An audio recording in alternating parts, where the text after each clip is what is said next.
un podcast Cosmos Materia.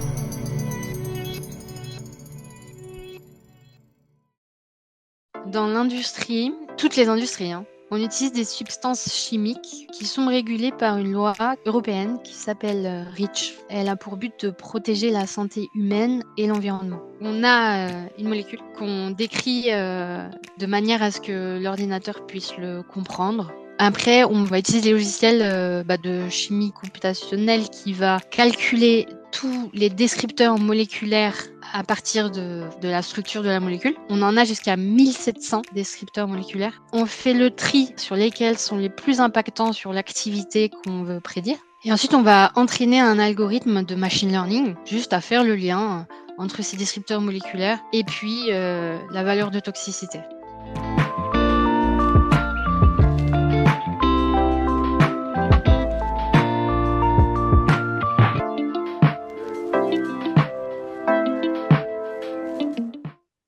Bonjour à tous et bienvenue dans Dromia Matériaux, votre podcast de l'exploration humaine des matériaux de la science, produit par l'agence Cosmos Materia. En tout cas, je suis très content de vous retrouver. Si vous ne me connaissez pas et que vous venez de découvrir Dromia Matériaux comme par hasard dans vos plateformes d'écoute préférées ou sur YouTube, je m'appelle Mike et je suis le fondateur de Cosmos Materia, donc une agence de médiation scientifique et digitale dédiée à la valorisation du monde merveilleux de la matière et des matériaux. Et pour ça, je mets en place plein de médias pour pouvoir en fait promouvoir au plus grand nombre, via de la médiation scientifique, le monde des matériaux et sensibiliser les gens à la matière qu'ils touchent. Et pour cela, dans Dromia Matériaux, moi, je reçois des personnes exceptionnelles du monde des matériaux, des jeunes profils, des profils plus avancés, des pontes de la science ou des outsiders du monde de la start-up, de la tech ou de jeunes chercheurs dans le domaine des matériaux, bien sûr.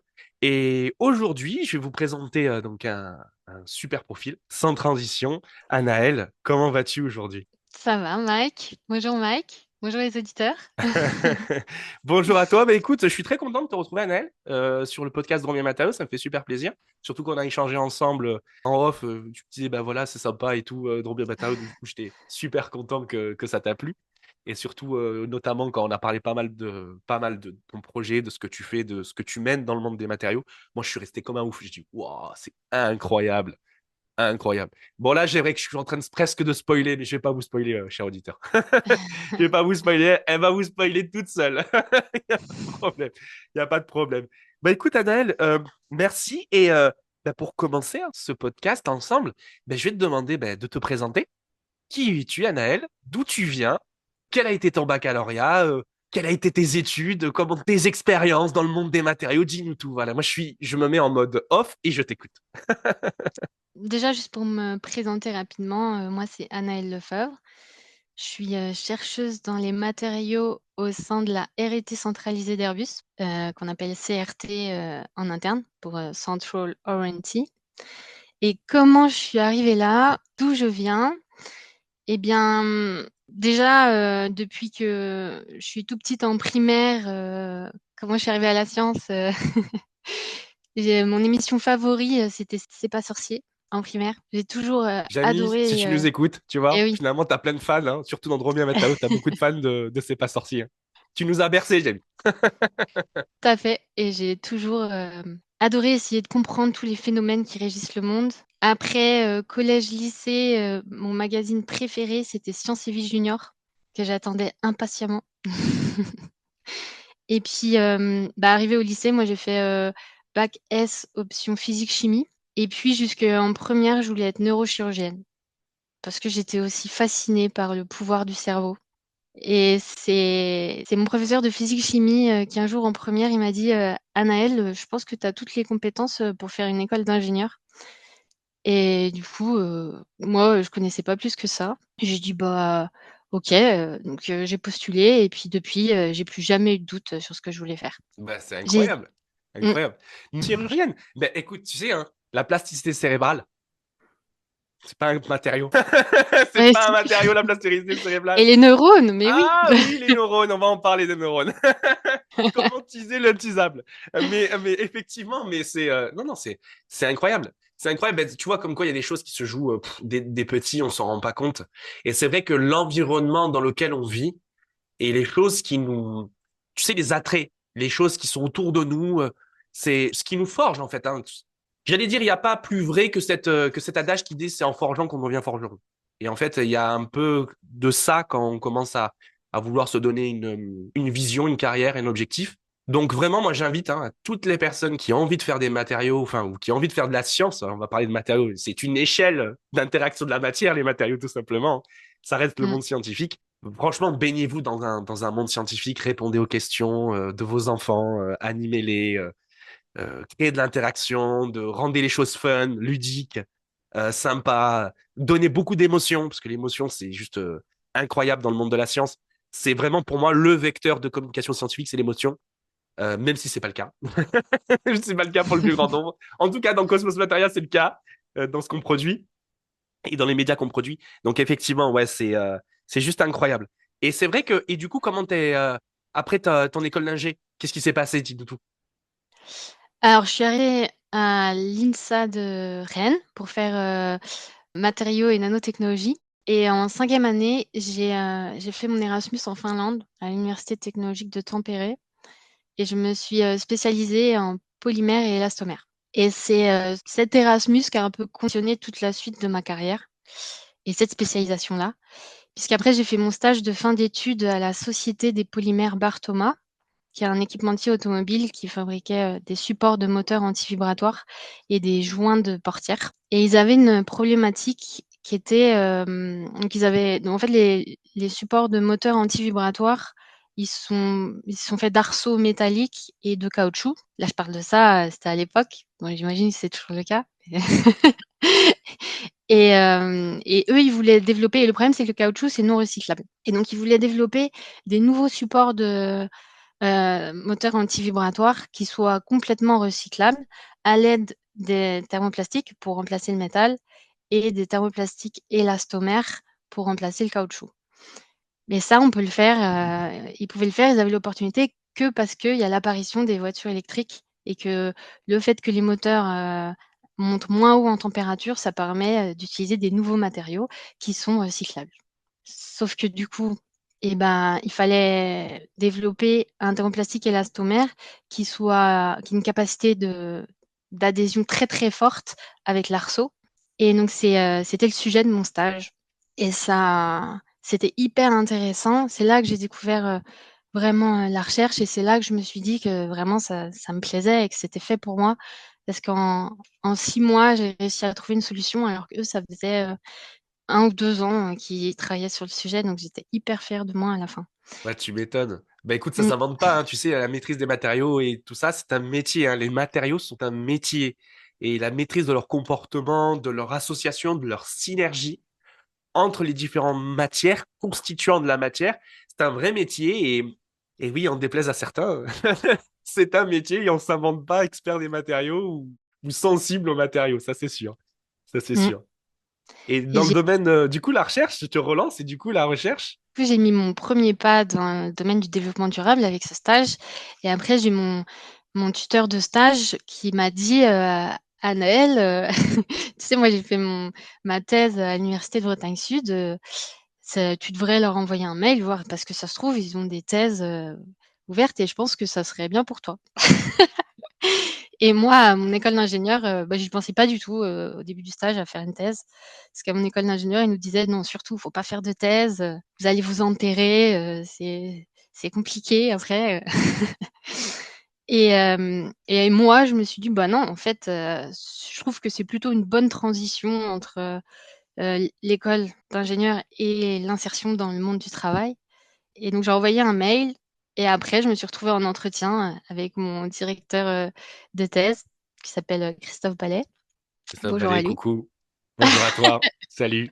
Si tu écoutes, si tu es auditeur de Dromia Matériaux. On t'attend, Christophe, on t'attend. Oui, il le saura, il le saura. Et, je m'en souviens très bien. Il m'a posé la question.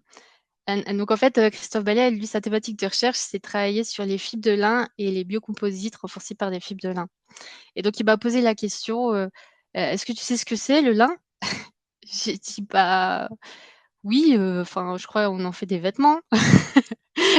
Après, il m'a dit, tu t'y connais dans le monde de l'agriculture? J'ai dit, bah, moi, j'ai grandi à la campagne, ça compte? Et voilà quand je me suis Incroyable, incroyable, incroyable comme quoi le lin. Ouais. Non, mais le lin, c'est une vraie richesse technologique, hein. Le lin, en tant que fibre naturelle, c'est une vraie richesse technologique avec la possibilité de moduler ses propriétés en fonction de l'eau, de son hydrométrie et de différents types de traitements. C'est vrai que c'est une mine d'or. Et puis le lin, tu parles de Normandie, tu peux parler que du lin, quoi. Ça, c'est sûr. Ça, c'est sûr. Donc, non, non, c'est vraiment incroyable. Mais bah, écoute, nickel. Bah, du coup, c'est super cool. Et du coup, bam, arrivé, doctorat. Et puis après, t'es lancé comme ça. T'es lancé dans le monde. Tu t'es lancé dans le monde de l'entreprise. Oui, du milieu de l'entreprise. Et comment ça s'est passé? Qui t'a recruté? Qui est venu dire à Anaël Foucault? Qui ont bien travaillé avec elle? Où est-ce que t'as galéré? après ma thèse ou, Ouais, après ta thèse. Ouais. après ma thèse, ouais, juste pour ma thèse et du coup, c'est comme ça que je me suis retrouvée en thèse avec la coopérative de teillage de lin du plateau du Neubourg pour, travailler sur les fibres de lin et après ma thèse, bah, j'ai quand même travaillé, 5 ans sur le lin, les fibres en elles-mêmes. J'ai tiré sur plus de 2000 fibres, unitaires de lin. Ouais. C'est beaucoup. Et j'ai j'ai j'ai travaillé sur les biocomposites aussi. Et après 5 ans, j'avais vraiment envie de voir autre chose. Et donc, j'ai vu une offre d'emploi à Altran Technologies où j'ai répondu. Et Altran Technologies, donc, c'est une société de conseil en ingénierie et innovation. Et l'offre d'emploi, c'était pour être coordinatrice d'un projet qui s'appelait Search, qui est subventionné, enfin qui était subventionné par l'Agence nationale de la recherche et qui était portait sur la thématique du recyclage des CFRP, donc des composites renforcés par des fibres de carbone, qui sont utilisés beaucoup dans l'aéronautique. Ouais, là, tu me Mais parles. pas que. Là, tu rentres dans mon domaine. Tu commences à me parler. Tu commences à me parler. Pour les matériaux, tu m'as parlé depuis le début, hein. Mais Mais pas là, que. les Ouais. CFRP, là, tu me parles. Mais vraiment, euh, inside my brain, quoi. Dans ma tête. Mm. Là, t'es dans ma tête, là. Non, mais super cool. Super cool. Donc, effectivement, Oui. sur le recyclage des CFRP, hein, des composites renforcés en fibre de carbone, ben, sacrée thématique, hein.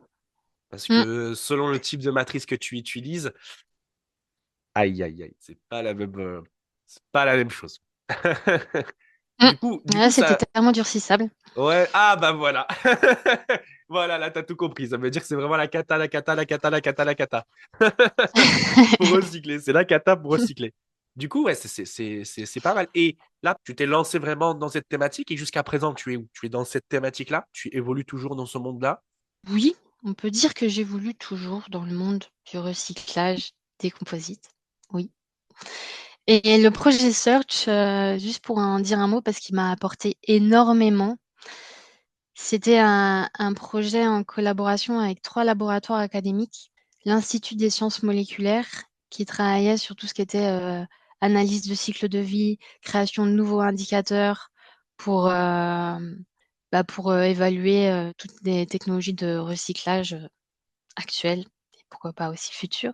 Il y avait la Toulouse Business School qui travaillait sur l'économie du recyclage et le laboratoire de génie chimique de l'ENSI-A7 qui, eux, travaillait sur tout ce qui était optimisation multi-objectifs pour savoir si on crée une nouvelle usine de recyclage, où est-ce qu'on la géolocaliserait pour minimiser les impacts environnementaux et comment faire pour répondre à tous les objectifs de coût, mais aussi de qualité de la fibre. Et ça, c'était un travail hyper intéressant. Et à Altran, on a travaillé sur l'estimation de la quantité de gisements de CFRP issus de l'aéronautique qu'on aura à recycler jusqu'en 2050 par année et par zone géographique dans le monde.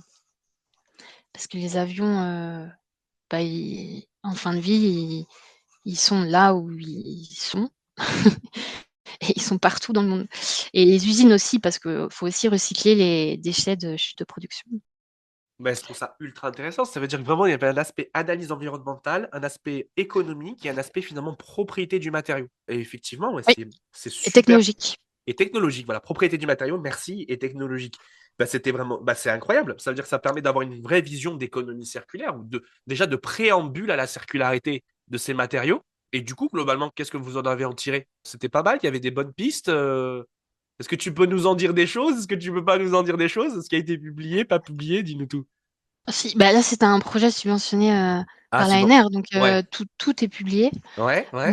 On a aussi fait des interviews. On a été interviewé tous les acteurs des secteurs, donc c'était multisectoriel, les acteurs du sport et loisirs qui utilisent les CFRP, le nautisme qui utilise le CFRP aussi, la défense, l'aéronautique forcément, et puis des recycleurs, mais aussi des acteurs gouvernementaux, parce que enfin l'aspect incitatif pour la mise en place des filières de recyclage, souvent ça vient aussi des gouvernements et de l'aspect réglementaire.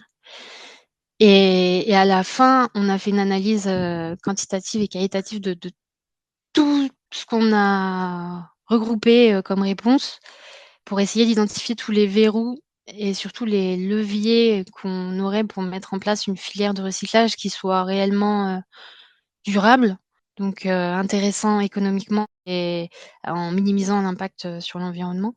Et à la fin, on a eu vraiment plein de résultats super intéressants, mais à la fin, ce qui en ressort, c'est que on a plein de technologies de recyclage qui existent actuellement, qui sont à différents niveaux de maturité chacune, toujours. Parce que là, je parle de ça, le projet, il s'est terminé en 2018.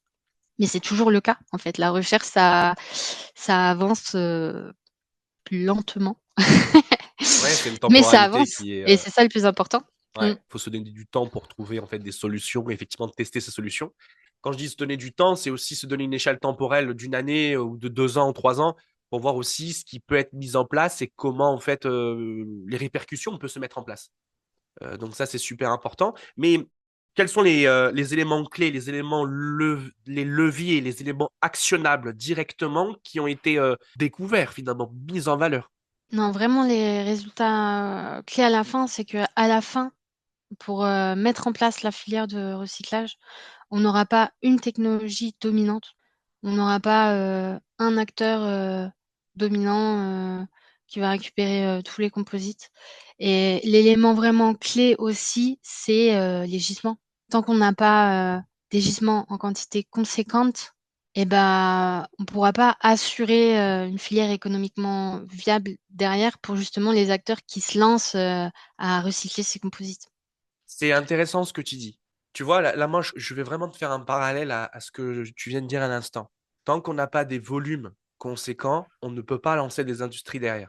Et là, on parle finalement du plastique, hein. On parle quand même d'une mécanique du plastique, hein. Et ça peut être, ce qui est fou, c'est que c'est audible. Ça peut être audible dans le monde de l'aéronautique, de l'aérospatial, mais c'est pas audible dans d'autres mondes, comme l'emballage, comme le textile, Ah tu oui, vois, des choses comme ça. mais oui. Oui, Et c'est oui. vrai que c'est parce que en fait, faut le rappeler aux auditeurs et aux auditrices de Drôme Je vais Matériaux. rappeler quelque chose après, ouais. Effectivement, en fait, les technologies polymères qui sont utilisées peuvent donner lieu à des matrices plastiques si on a polymère plus additif, bien sûr.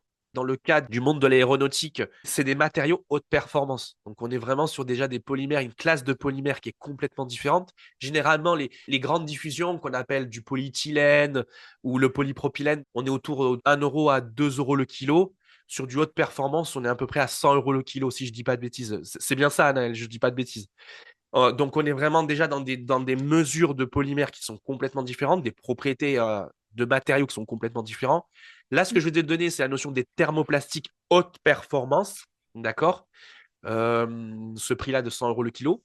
Comme pour les nommer, hein, pour pas les nommer, hein, le PIC, le PEC. Mais Mhm. voilà, tous ces gros polymères hein, qui sont utilisés pour des applications. Donc, c'est vrai qu'à l'échelle de l'aéronautique, c'est des très, très, très, très petits volumes. Alors, c'est vrai qu'il faut le remettre dans le contexte. Voilà, c'était important de parler du contexte parce que si on compare ça aux emballages ou au PET, à l'utilisation de bouteilles plastiques de PET ou tous les polyesters ou d'autres polyesters hein, utilisés dans le monde du textile, bah, ça fait beaucoup, beaucoup, beaucoup, beaucoup de kilos et de kilos et de kilos et de volumes et de volumes et de volumes de plastique utilisés. Et là, ça devient quand même problématique. Ça, c'est un premier point par rapport en fait au clivage entre les notions de gisement, qui peut être en fait dans le milieu de l'aéronautique et dans d'autres milieux, hein, comme le textile et l'emballage. Mais aussi autre chose, est-ce que tu me parlais qu'il n'y avait pas qu'une seule technologie qui a été mise en place.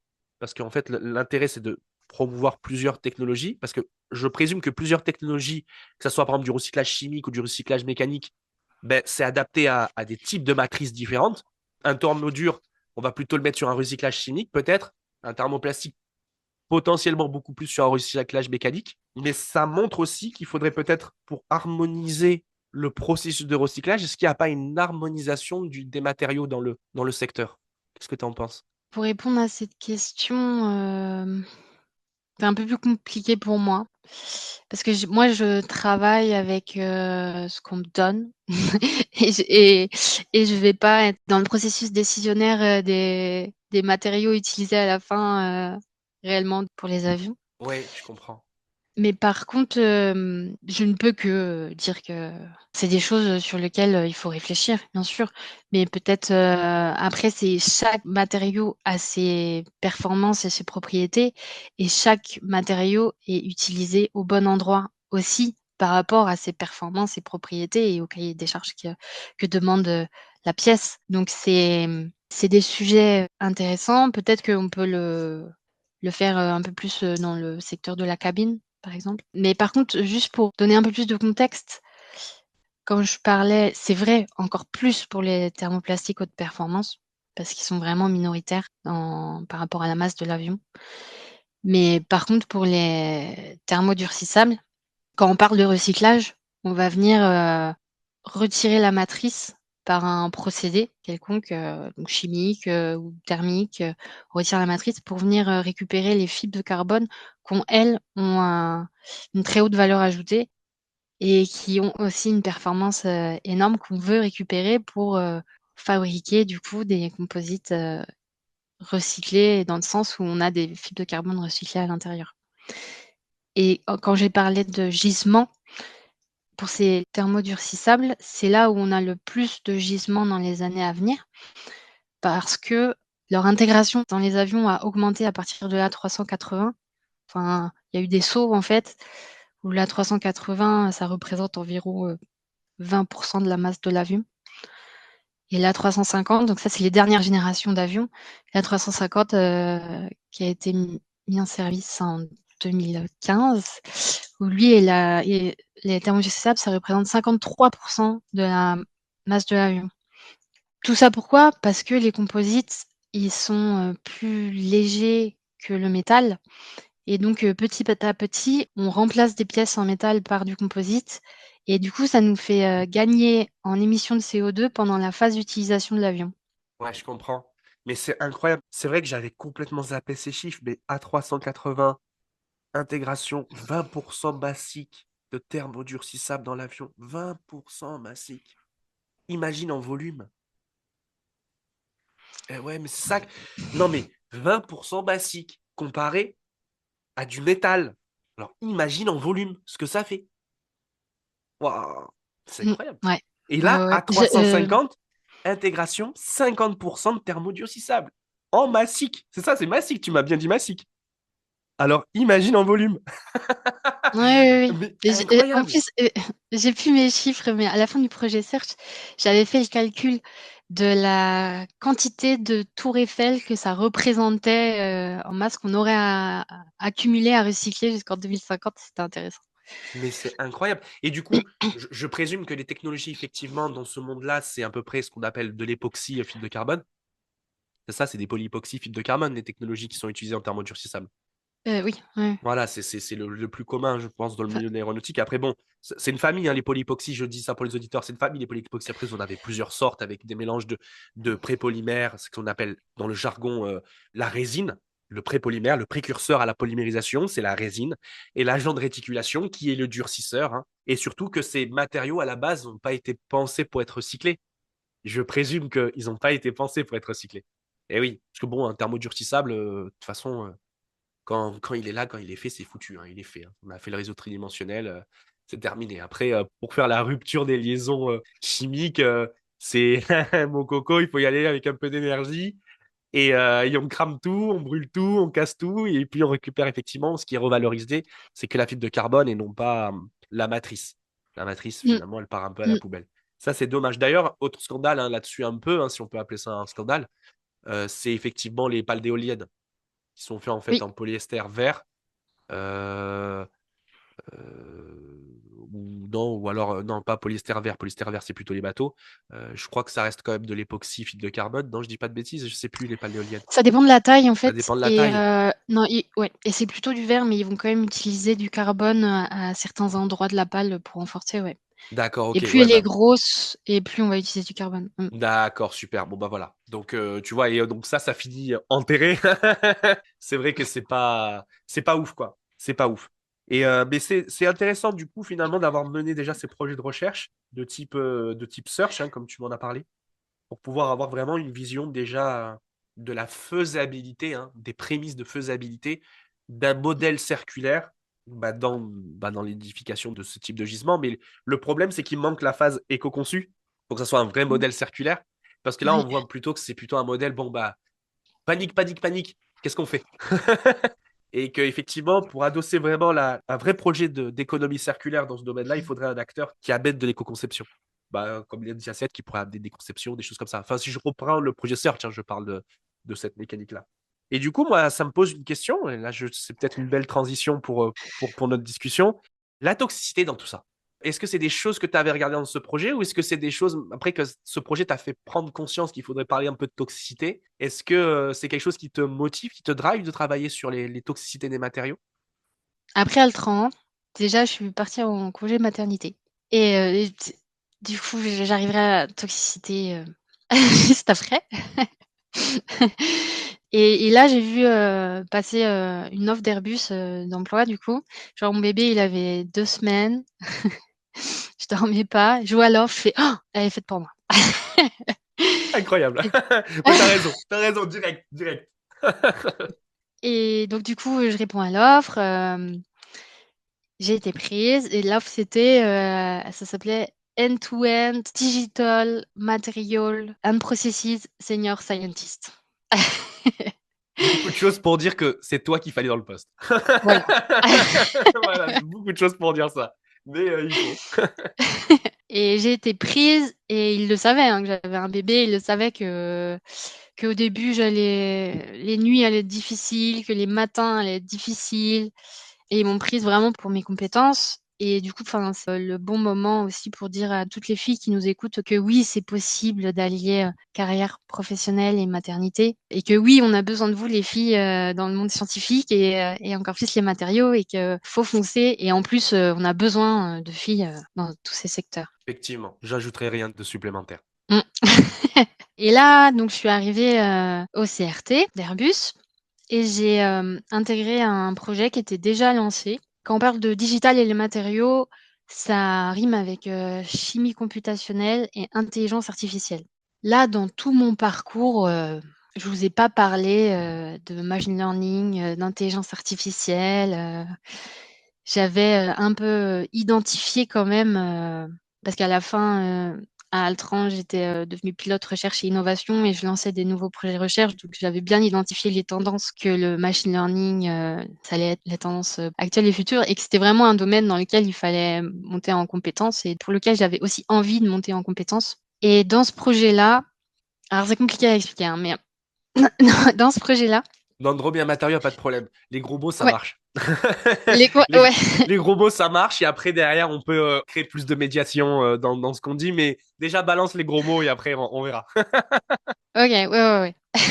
Mais déjà le contexte, c'est que dans l'industrie, on utilise toutes les industries, hein, on utilise des substances chimiques qui sont régulées par une loi européenne qui s'appelle, REACH. Cette loi, elle a pour but de protéger la santé humaine et l'environnement, en régulant du coup tous les produits chimiques qui sont utilisés.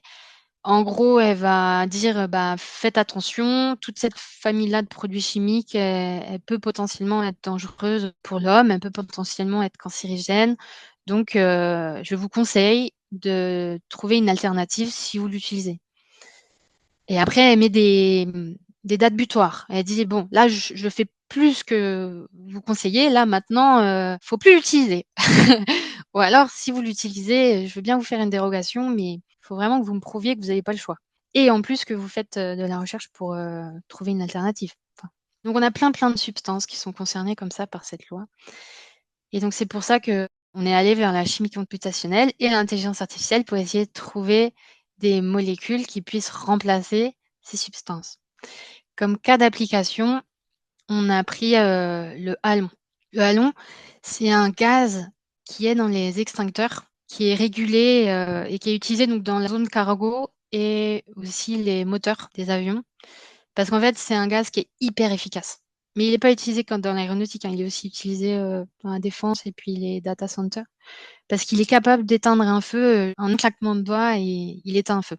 Mais le problème, c'est que les impactants sur la couche d'ozone, donc sur l'ODP, le potentiel de destruction de la couche d'ozone, et du coup, il a un ODP 12 fois supérieur au gaz réfrigérant de référence qui était utilisé il y a très longtemps dans les anciens frigos.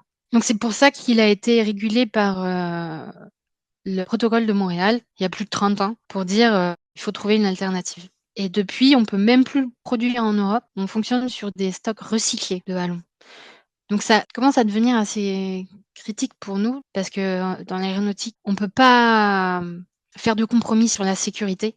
C'est pas possible. Et pourtant, c'est important de trouver une alternative parce que on a de moins en moins de stocks de halon recyclés.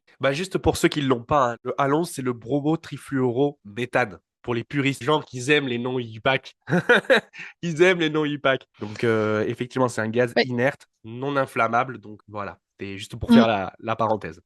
Et donc, on va utiliser la chimie computationnelle pour générer des molécules, plein de candidats de molécules, peut-être même des molécules qui n'existent pas encore, en fait. Et ces molécules, on les passe à travers plein de briques technologiques qui vont évaluer, par exemple, sa performance d'ignition du feu, qui vont évaluer son impact sur la couche d'ozone, une autre brique technologique qui va évaluer son impact sur le réchauffement climatique, et puis une brique technologique qui va évaluer sa toxicité. Et moi, je me suis occupée de la brique technologique, trouver un modèle qui permette de prédire la toxicité d'une molécule. Super intéressant effectivement, via la chimie computationnelle, donc finalement, venir imbriquer des atomes pour constituer une molécule. D'accord? Effectivement, je reprends tes termes, hein, pour constituer une molécule qui existe ou qui n'existe pas, ou qui n'existe pas encore. Ça, c'est super intéressant. Savoir finalement, de cette molécule, est-ce qu'on va créer un nouveau Frankenstein? En fait, c'est un peu ça, d'essayer de voir. Ça veut dire, OK, elle est super bien niveau propriété. Ouais, super. Mais bon, est-ce qu'on n'a pas créé un nouveau Frankenstein? Et voilà. Et en fait, ça, c'est vraiment un outil énorme qui permet d'accélérer en fait la recherche et d'accélérer le fait de trouver la molécule parfaite qui coche toutes les cases en espérant qu'elle existe. En fait, ça s'appelle le safety by design, où on va vraiment cibler les molécules dont on sait déjà qu'elle ne va pas impacter la couche d'ozone, qu'elle ne va pas impacter l'environnement, qu'elle va être non toxique. Et ces molécules-là qu'on aura ciblées, c'est vraiment celles-là qu'on va venir essayer de synthétiser et ensuite qu'on va tester expérimentalement. Donc, on réduit énormément l'expérimental et donc les coûts aussi de développement et tout ça en accélérant tout le processus pour essayer d'arriver à la solution plus rapidement. Je me demande si effectivement la partie molécule, donc cette partie molécule que vous développez, c'est des molécules qui peuvent être utilisées pour n'importe quoi, donc type effectivement pour des gaz ou alors peut-être pour des nouveaux ignifugeants, non? Des choses qui peuvent être introduites dans des matrices pour tenir les qualifications phare 25 dans les cabines.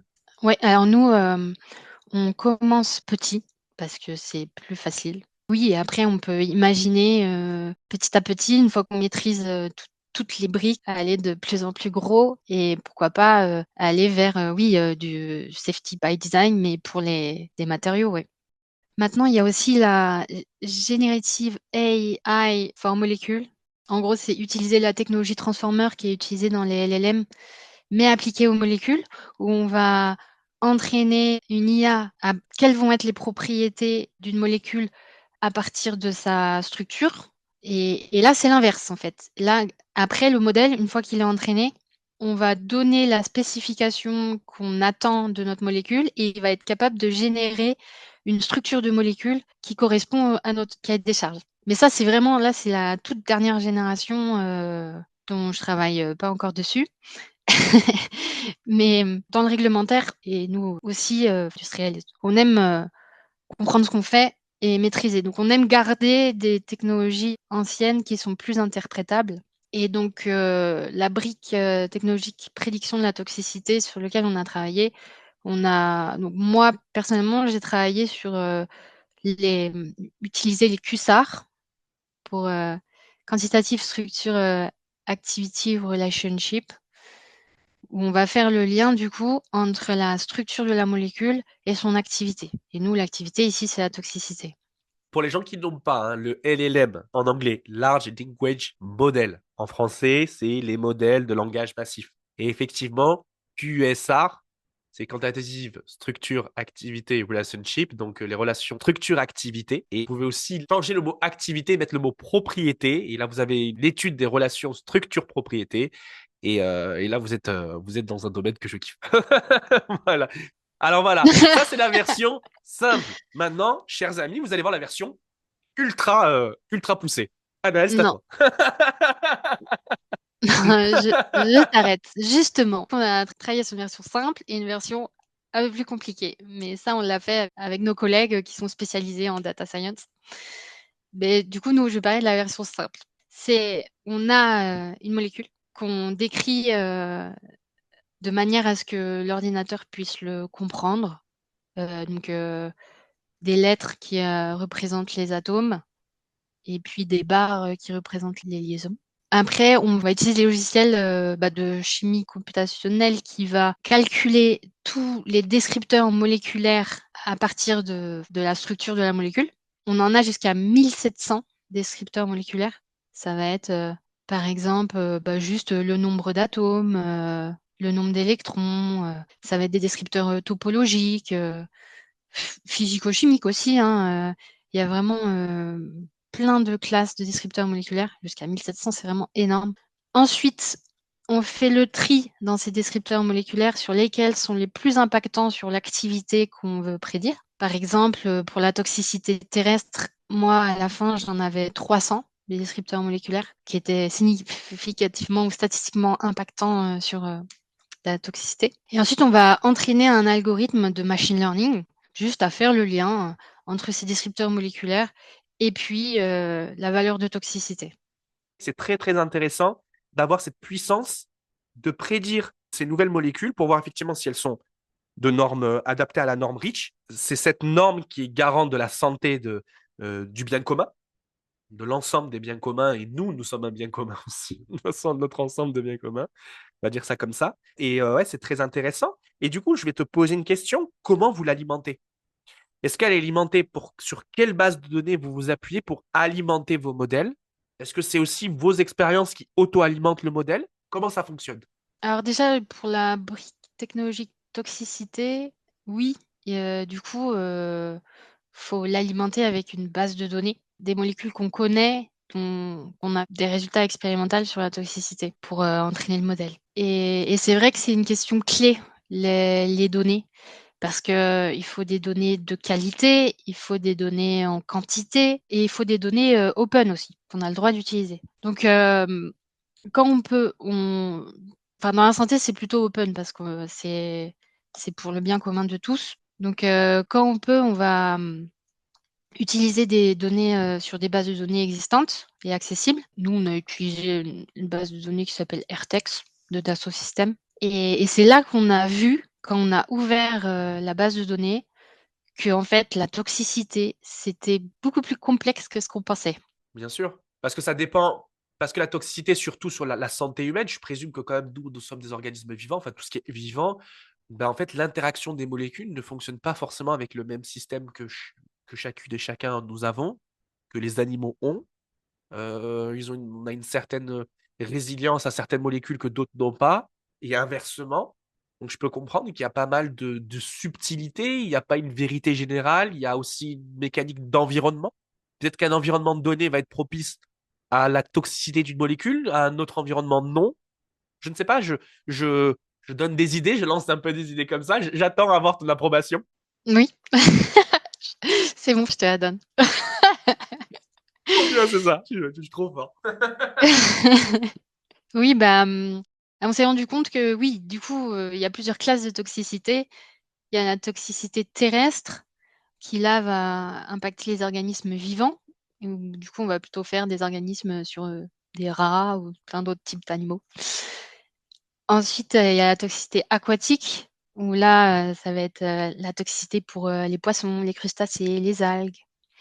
Et à l'intérieur de ça, il y a la toxicité aiguë, genre ça va être, ça va avoir un effet très immédiat, ou alors la toxicité chronique, où là, c'est vraiment le contact avec la molécule répété qui, au bout de plusieurs années, va avoir un effet du genre cancer, du genre effet sur les organes de reproduction, qui est la toxicité qui, pour la santé humaine, qui est très importante, qui pourtant est celle qui est la plus compliquée aussi à prédire. Donc nous, on est parti sur là où on avait le plus de données, c'était la toxicité aiguë terrestre et aquatique aussi. Il y a beaucoup de données, hein, mais pour le hallon, on s'est dit que le terrestre, c'était plus pertinent. Et oral. Et ça nous a aussi permis de monter en compétences globalement. Ok, très bien. Bon, bah, écoute, c'est nickel, hein. C'est nickel. C'est vrai que c'est intéressant. Ce sujet, il est d'autant plus intéressant que d'autant plus d'interactions qu'on peut avoir avec le milieu sur lequel on veut travailler. Donc ça, c'est vrai qu'effectivement, il y a vraiment cette définition-là du milieu. Appliqué effectivement au secteur de l'aéronautique, mais je comprends bien que c'est un milieu qui est d'autant plus intéressant parce que il faut pas lésiner sur la sécurité, hein. Je répète vraiment ce que tu dis parce que je pense que c'est très important. En vol, en plein air, en fait, on peut pas se louper. Donc, il faut vraiment pouvoir arrêter une situation délicate instantanément. Donc, effectivement, c'est toujours le jeu. Et on le comprend bien que d'un point de vue moléculaire, en réalité, les molécules qui sont très efficaces, c'est des molécules qui sont très actives. En fait, elles ont une forme donc active, ça veut dire peut être toxique, hein, une forme d'activité aussi. Active, c'est la notion de réagir, de réaction avec son environnement, hein. C'est vrai que c'est pas facile. C'est vrai que ce que tu viens de dire, c'est vraiment pas facile de pouvoir lier à la fois la propriété et son activité. Parce que finalement, ce serait même pas une association structure-propriété ou activité-structure, ce serait une activité propriété-structure. Tu vois, c'est un peu, ce serait un peu une combinaison de ces trois aspects. La structure chimique amène finalement des propriétés physico-chimiques d'une molécule qui répond elle-même à une activité avec son environnement. C'est ça qu'il faudrait effectivement aller voir et aller explorer plus tôt. Vraiment, mais ça fait effectivement beaucoup plus de maillons à regarder en même temps et dit plus de maillons, plus de variables, plus de travail, de travail sur l'interaction entre ces paramètres. Je pense qu'on arrive à des trucs assez conséquents, quoi. Là, d'où l'intelligence artificielle, à ce moment-là, elle a tout son intérêt d'essayer de faire gagner du temps sur travailler sur ces interactions-là. Mais vraiment, je serais curieux, moi, de voir vraiment comment ça fonctionne, parce que c'est vrai que j'ai aucune idée comment ça fonctionne. Alors, est-ce que c'est genre un truc comme la Matrix? Tu vois, tu ouvres le truc, tu vois des lignes de colle de partout, et tu commences à dire, bon, bah voilà, ouais, Théo, il faut que tu ailles là. Trinity, tu vas là. Est-ce que c'est ça ou comment ça se passe? C'est quoi ton interface en fait? Comment tu interagis avec la machine, quoi? L'interface de quoi? L'interface d'un modèle ou l'interface de l'ensemble des briques technologiques assemblées qui, à la fin, sont censées converger vers une molecule qui Celle que tu te sens respecte plus à l'aise tous les à critères? me parler. Non, Celle que non, tu te mais sens plus à l'aise c'est à la me même. parler. Non, mais Mais c'est- vraiment, parce que vraiment, je suis un néophyte là-dessus, quoi. Ouais, mais comment tu fais en fait? C'est quoi l'interface? C'est quoi? C'est des graphiques à côté de toi? Tu mets un fichier, tu l'uploads, tu cliques sur OK, ça démarre. Comment ça se passe? Comment ça se passe? Faut que tu me démystifies le truc là. Non. Non, mais l'interface, c'est du Python. Donc, oui, c'est des lignes de code. Mais après, on peut coder une interface utilisateur ou beaucoup plus simple pour enfin, être utilisée par tout le monde. Mais c'est juste que pour maîtriser vraiment chaque étape à l'intérieur, c'est plus facile de passer directement par les lignes de code. Et d'ailleurs, chose que merci à Airbus, parce que parce que du coup, quand je suis arrivée, ils ont aussi investi en me proposant une formation de data scientist très rapide, hein, juste pour apprendre les basiques de la data analyse et du machine learning. Et c'est sûr que ça m'a beaucoup aidé. Et puis mon premier stagiaire aussi dans le domaine m'a beaucoup aidé. Coucou Airbus, coucou le stagiaire. Ouais. On vous dit coucou Airbus et coucou le stagiaire. Non, mais c'est vrai que Et- c'est intéressant. Donc effectivement, c'est une interface finalement de code, quoi. Puis après, c'est quoi? C'est un center qui calcule à un endroit? Enfin, t'envoies des calculs à un gros data center qui est interne ou externe? Comment ça se passe? Ah, mais moi, pour les QSAR, c'est du machine learning. Donc, ça demande pas énormément de ressources computationnelles. D'accord. Alors c'est dans Euh, ta machine que ça se fait. Ça peut se faire dans ma machine. Donc ça peut se faire dans une station de calcul d'un PC. Et par contre, quand on passe en mode génération de molécules et qu'on utilise vraiment des logiciels qui va faire du calcul de DFT, Density Functional Theory, pour s'assurer que la molécule qu'on génère est vraiment stable, et là, oui, ça demande beaucoup plus de ressources, mais on s'en sort avec une bonne station de calcul et des bons GPU. Non, mais c'est super incroyable. Et en fait, il te manquerait plus que le bouton de cet appui et tu as une imprimante 3D moléculaire qui vient t'associer la molécule, clac, clac, clac, clac. Et là, on est dans le tronc, quoi, dans le film Tron, quoi, tu vois. Ouais, oui, mais là, on est dans le futur, oui. Oui, On est dans le après, oui. futur, là. Après, on a des technologies d'ice throughput où on va générer un maximum de molécules rapidement, faire des tests rapidement, et tout ça pour accélérer la recherche. Mais après, je pense que c'est important de quand même préciser que Airbus, nous, on vend des avions, mais pas que. Qu'on va pas ensuite synthétiser ces molécules et les vendre, hein. Mais que par contre, on est vraiment acteur et moteur dans la recherche pour trouver ces solutions alternatives, et qu'on est aussi pionnier pour utiliser des nouvelles technologies d'intelligence artificielle, et du coup s'associer avec les bons acteurs du secteur pour aller vers le meilleur pour le futur aussi. Et c'est vrai que j'ai pas introduit non plus vraiment le CRT d'Airbus, parce que dans mon équipe, on est une trentaine, qui travaille sur les matériaux, tout type de matériaux, et on est hyper pointu dans notre domaine. Et après, notre rôle, c'est vraiment d'essayer d'accélérer le développement des nouvelles technologies en s'appuyant sur la science. Donc on est vraiment des chercheurs, et tout ça pour les produits de future génération d'Airbus. Et tout produit confondu, on travaille aussi bien pour les avions que les hélicoptères, la défense et le spatial. Et c'est ça aussi qui est hyper intéressant. Et du coup, on va générer des nouvelles compétences, dérisquer l'avenir grâce à ça. Donc je pense que c'était important de le préciser. Bah, c'est puissant ce que tu viens de dire, dérisquer l'avenir. C'est puissant, c'est une phrase qui a son pesant de cacahuètes, comme on dirait. Non, c'est vraiment, moi, c'est ouais, dérisquer l'avenir. Du coup, c'est une belle transition avec la question que je vais te poser. Et notamment, si on doit parler de perspective, d'avenir, d'avenir dérisqué, quelle est ta perspective? Comment tu te vois d'ici 2, 5, 10 ans dans ce domaine? Comment tu vois ça? Comment tu te vois dans cet horizon de temps? Comment je me vois évoluer, c'est ça? Moi, en fait, ce que j'aimerais voir, c'est justement l'implémentation sur ce quoi je recherche, enfin, sur ce quoi j'ai fait des recherches. Vraiment le voir implémenté à un niveau industriel. Et maintenant que je suis à Airbus, j'espère du coup avoir un peu plus de levier pour réussir à faire en sorte que ça se produise. Même si dans des grosses entreprises comme ça, on n'est qu'un élément parmi tant d'autres. Et donc du coup, il y a un sujet de recherche sur lequel on n'a pas fait la transition, et qui est aussi intéressant, c'est du coup le recyclage des thermoplastiques haute performance. Parce qu'on a parlé du recyclage des thermodurcissables avec le projet Search. Oui, tout à fait.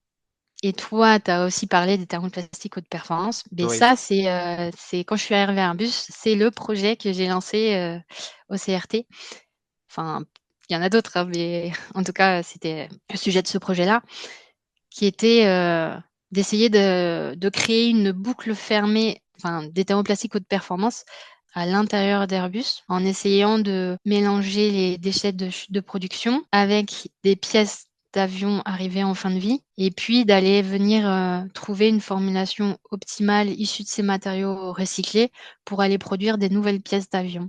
Mais bon, là, la problématique, c'est que comme on a des pièces d'avion en fin de vie, on peut avoir une dégradation des propriétés du thermoplastique. Et puis, quand on va venir recycler, on va redégrader un peu, enfin, on va couper les chaînes polymères, et donc on va agir aussi sur les propriétés de notre nouveau matériau recyclé. Donc, ça ne va pas fonctionner directement avec les spécifications des pièces actuelles. Mais justement, on peut essayer de trouver une formulation optimale qui corresponde à une pièce fabriquée actuellement dans les avions, et donc à un cahier des charges donné. Et là aussi, on utilise du digital. Donc tout ça pour dire que pour le futur, je me souhaite que oui, on mette en place toutes ces boucles de recyclage des composites, et bien sûr aussi de trouver la molécule qui remplacera le ballon. Et bien sûr, autre chose et tout. Non, mais c'est ça, exactement. Non, mais effectivement, c'est l'intérêt, effectivement, de te faire de la science, c'est d'essayer de se projeter en tant que scientifique dans ces perspectives-là. Et, euh, et c'est ça qui est tout en plus important, de savoir en fait parler à toutes ces personnes qui sont des expérimentés du monde des matériaux, mais qui n'ont pas cette compétence que tu as. Et en fait, t'aurais tellement à enrichir de parler à des gens qui ont des niveaux d'expertise assez élevés, mais qui n'ont pas ta compétence de modéliser, d'interpréter, de transcrire des données dans le monde virtuel, quoi, tu vois. Donc voilà, c'est là aussi tout l'intérêt, je pense, de mettre en place des ponts et tout l'intérêt aussi de mettre en place des agences comme celle que j'ai fondée, Cosmos Materia, qui sont là pour faire de la médiation scientifique, de donner des compétences clés entre la science et la technologie et la société pour dire, bah voilà, ça existe et ça peut être un levier de solution. Parce que là, on nous parle beaucoup de quel est le hack, quelle est la chose actionnable directement, quel est le levier actionnable directement. Pour moi, ce que tu fais, c'est un levier actionnable directement en réalité. Parce que tu proposes une molécule, tu synthétises une molécule, qu'elle soit vraie ou pas, mais tu la proposes, tu dis, bah voilà, il y a une solution.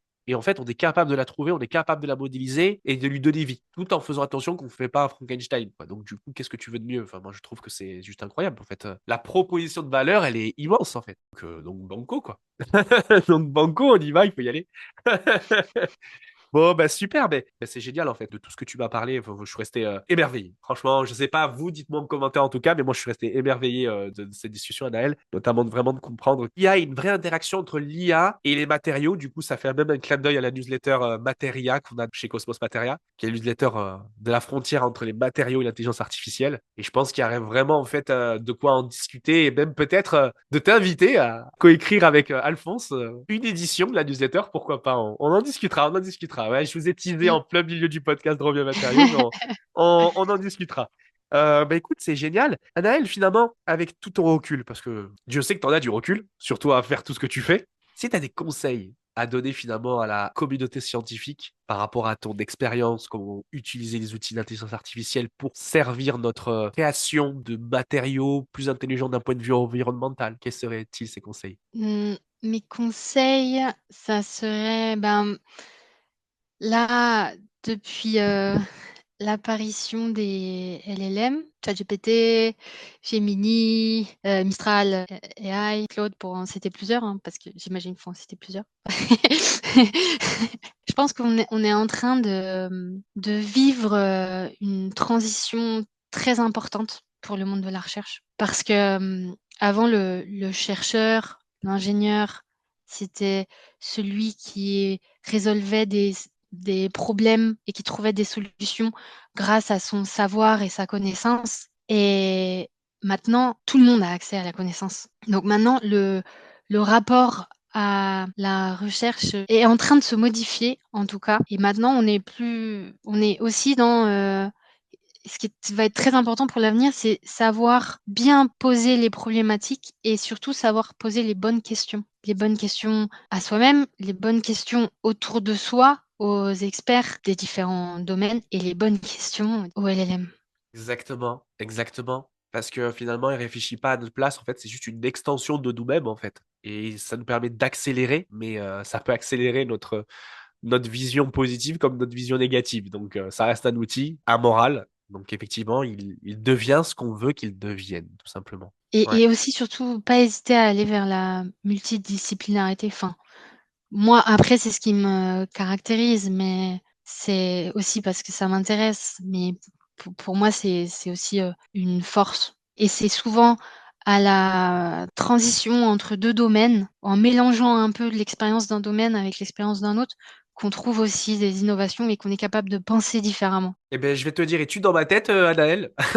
Es-tu dans ma tête? Parce que je pense la même chose que toi là-dessus. Voilà, clairement, je pense la même chose que toi. Je pense qu'on arrive dans un ère où effectivement, l'innovation va naître de la transdisciplinarité. Pour moi, elle va naître vraiment de ça. De quand on va vouloir connecter des domaines qui sont peut-être très loin les uns des autres, mais on va essayer de les connecter pour créer finalement une autre perception. Parce que la science, c'est qu'une histoire de perception à l'instant T, hein, d'un phénomène physico-chimique.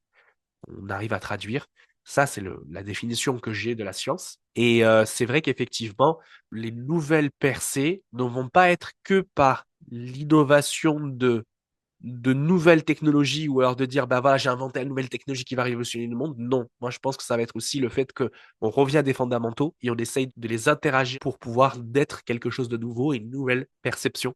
Et moi je partage vraiment cette opinion qui est la tienne là-dessus. Donc non, c'est super intéressant. Du coup, moi ça aussi, ça me vient une nouvelle question à te poser. Donner des conseils aux générations suivantes, aux plus expérimentés et aux moins expérimentés, comme une bouteille à la mer. Quels seraient tes conseils? J'ai commencé ma thèse par une citation qui était adaptée d'une phrase que j'ai vue sur une pierre dans le zoo de San Diego. C'était You may do foolish things hoping to succeed, but do it with enthusiasm. Donc, on peut peut-être faire des choses insensées jusqu'à réussir, mais l'important, c'est de le faire avec enthousiasme. Et à la base, ça, c'est au début de ma thèse, parce que ça faisait référence aux 2000 fibres sur lesquelles j'avais tiré.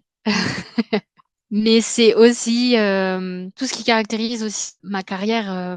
J'ai toujours essayé de travailler sur des sujets qui m'intéressent, qui sont passionnants, qui sont aussi des sujets en lien avec le développement durable et qui sont du coup hyper des sujets aussi sociétals. Ça dépasse Airbus. Enfin, c'est des sujets hyper intéressants sur lesquels travailler. Donc ça serait ça, mon conseil. C'est clair. Ben, nickel. Ben, écoute, Anaël, merci beaucoup. Moi, je suis très, très contente de t'avoir reçu sur ce podcast. Mais avant toute chose, je vais arrêter de la faire. Ça, il faut vraiment que j'arrête de la faire. Mais avant toute chose, c'est pas grave, je la refais. Tu vas pas y échapper. À la question signature du podcast Drôme Matériaux. T'es-tu préparé ou t'es-tu spoilé un petit peu en écoutant d'autres épisodes ou... Tiens, es-tu une auditrice assidue de Drôme Matériaux? Hein? Non, je me suis Hein? préparée très rapidement. Ben, j'espère qu'après ça, tu seras une auditrice assidue. Anaël, tu serais un matériau. Lequel serais-tu et comment tu te définirais? Et voilà, donc je me suis préparée très rapidement. Et alors, au début, je me suis dit, je pourrais être un thermoplastique haute performance parce que c'est un des matériaux sur lequel je travaille et que j'essaye de recycler. Et du coup, c'est un matériau durable, super performant et en plus recyclable. Donc, c'est un peu la renaissance, tel un phénix. Et après, je me suis dit, mais en fait, non, c'est pas du tout moi, en fait. Parce que nous, on renaît pas. Non, ne l'ai pas, non. Jusqu'à preuve du Et contraire, malheureusement, non. voilà. Donc, et finalement, je me suis dit, mais non, en fait, il faut revenir à mes origines, aux fondamentaux. Et finalement, je me caractérise comme une fibre de lin. Et Parce pourquoi que donc? et voilà. Parce que, parce que la fibre de lin, c'est multicouche. Et en fait, ça a une structure hyper complexe avec des microfibrilles, avec une structure hélicoïdale et surtout multicouche et performante. Et du coup, parce que la fibre de lin, elle a quand même ses propriétés mécaniques qui permettent à la tige qui est super fine de rester debout. Donc, ça me correspond parfaitement parce que j'ai plusieurs facettes, plusieurs couches, plusieurs domaines sur lesquels j'ai travaillé. Et puis à la fin, c'est un matériau naturel qui se biodégrade, tout comme nous tous. Voilà. Eh ben, c'est poétique. C'est tout ce qu'on aime dans Drôme Matériaux quand c'est poétique. C'est génial. C'est génial. Ben, écoute, nickel. Nickel. Ben, merci beaucoup. En tout cas, merci beaucoup à toi, Naël. Merci beaucoup à chers auditeurs, auditrices d'avoir écouté cet épisode, ce nouvel épisode de Drôme Matériaux, qui est votre podcast de l'exploration humaine des matériaux de la science. Vous l'avez vu, hein, on parle d'humain, on parle de nature, on parle de connexion, on parle d'interface, on parle d'LLM, on parle de tout ce que vous voulez. On parle d'Andromeda Matériaux. Donc, ça a un rapport avec la matière, mais comme tout est matière, donc finalement, on n'est jamais loin de ce qu'on raconte. Merci beaucoup. Si vous souhaitez soutenir l'agence, donc Cosmos Materia, hein, qui est le produit Dromien Matériaux, n'hésitez pas à vous abonner sur le YouTube, c'est super important. C'est qu'un clic pour vous, mais pour nous, ça fait vraiment toute la différence. Partagez-le si l'épisode vous a plu. Si vous voulez des retours, si vous avez des retours, n'hésitez pas à nous contacter. Franchement, je serais ravi de vous avoir au téléphone ou vous avoir où vous souhaitez par mail, tout ça pouvoir échanger. N'hésitez pas à nous mettre un commentaire. Ce serait un plaisir pour moi et Anaël de vous répondre pour cet épisode. Si vous êtes plutôt plateforme d'écoute, n'hésitez pas. Vous avez Drôme Bien Matériaux se retrouve effectivement sur les plateformes d'écoute, Spotify, Apple Podcasts, Deezer et toute la compagnie qui reste à côté. N'hésitez pas que vous avez aussi également les newsletters de Cosmos Materia. Vous en avez 3, Matériologist, Materia et Material Thinking. N'hésitez pas à les lire et à vous abonner également à la version papier de Cosmos Materia. C'est un plaisir pour nous de produire ce contenu et on aimerait vraiment pouvoir pousser ce contenu scientifique, plus émotionnel, plus centré sur notre vision, notre perception que sur les chiffres. Si vous voulez des chiffres, vous avez des publications, vous n'avez pas besoin de nous. Mais si vous voulez de l'émotion, vous savez où toquer, c'est complètement sur Cosmos Materia qu'il faut venir. Donc voilà, n'hésitez pas en tout cas. Vous avez notre site internet, vous pouvez retrouver toutes les ensembles des informations sur le site Cosmos Materia. Et puis, une petite chose, Anaël, effectivement, si on doit te joindre, te contacter, parce qu'on veut faire de l'intelligence artificielle, on veut développer des nouvelles molécules pour différents types de secteurs, on, on veut faire appel à toi, sur quel réseau tu es la plus disponible? Le réseau, je pense un peu comme tout le monde, LinkedIn, vous allez me Ouais. trouver facilement. D'accord, super. Bon, Mm. voilà, LinkedIn, hein, si vous voulez contacter Anaël, c'est sur LinkedIn. Et surtout, est-ce que tu as un mot de la fin? En mot de la fin, on pourrait dire que la recherche, c'est un peu comme un escalier non linéaire dont on ne voit pas la fin et qu'il faut du coup y aller marche après marche. Et c'est en allant marche après marche qu'on arrive jusqu'au bout. Et bien, sur cette belle parole, je vous souhaite une bonne journée, un bon après-midi, une bonne nuit si vous écoutez Drôme Bien Matin le soir. Et on se revoit pour un prochain épisode de Drôme Bien Matériaux, votre podcast de l'exploration humaine des matériaux et de la science de Cosmos Materia. À très vite, les amis. Anaël, merci. Bye bye. Salut. Salut.